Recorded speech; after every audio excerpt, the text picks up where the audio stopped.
Hello everyone. Welcome to Topic of the Day. My name is Kritika and in this video we will discuss about euthanasia. This topic is important according to the mains perspective.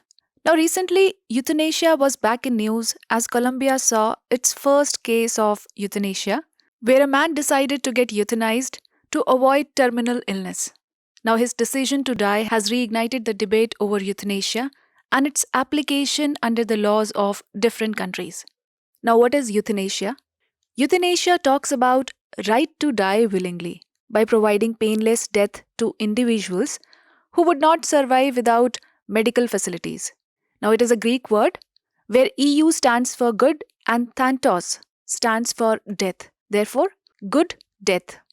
In India back in 2018, Supreme Court in the 𝐈𝐦𝐩𝐫𝐭𝐚𝐧𝐭 case made right to die in a dignified way a part of right to life under Article 21. 𝐈𝐦𝐩𝐫𝐭𝐚𝐧𝐭 served as a nurse in a hospital in Mumbai, who died in 2015 at the age of 66 after being in coma for a long 38 years. Now, this case changed the euthanasia laws in India.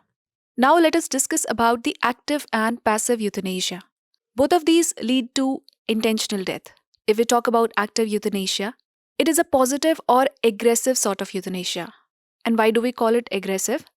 Because direct intervention is performed to end meaningless existence by lethal doses of drug or an injection.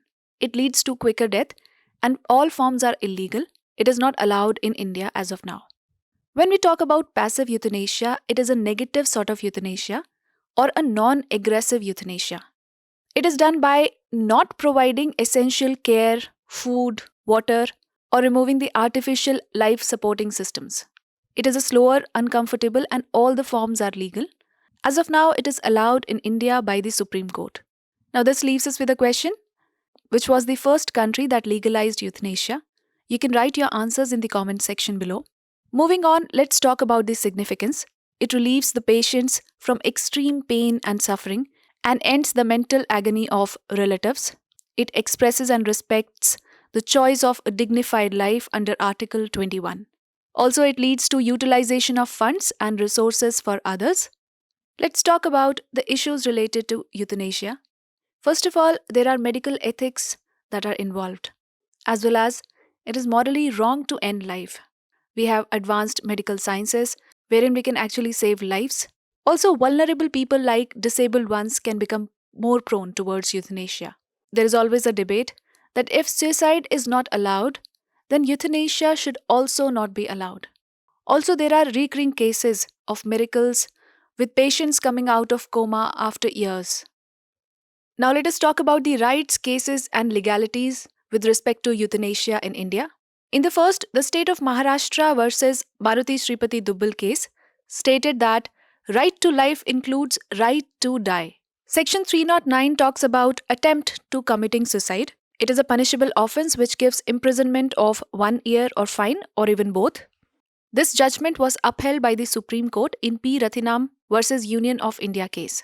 The Gyan Kaur versus State of Punjab case went against the previous stance and talked about no legality of euthanasia. So under this case, the section 309 and 306 of the Indian Penal Code were stated as constitutionally valid. The section 306 of IPC talks about the acts of aiding or encouraging suicides, and these are punishable offense. The Naresh Maharatra Sakhi versus Union of India case was also elementary, as it distinguished euthanasia from suicide. So what can be the possible way forward in this case? You can also leave your thoughts in the comments section below. If we talk about both the aspects, sometimes it is reasonable to end patient suffering and relatives' agony, but the tendency to attempting euthanasia should be lessened by proper care and instilling hope and positivity.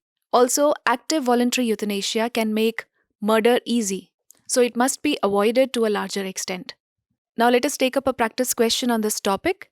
Consider the following statements regarding euthanasia. First, active euthanasia refers to death by not providing essential, necessary ordinary care or food and water, etc. Secondly, passive euthanasia refers to causing intentional death of a human being by direct intervention. You have to choose the correct statements. You can write your answers in the comment section below.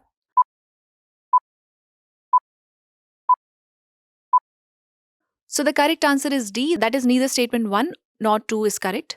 The first statement talks about active euthanasia, which stands for direct sort of intervention, wherein a drug or injection is provided to end the life, whereas the passive euthanasia refers to death by not providing essential care or food, water, or even stopping the life support system, etc.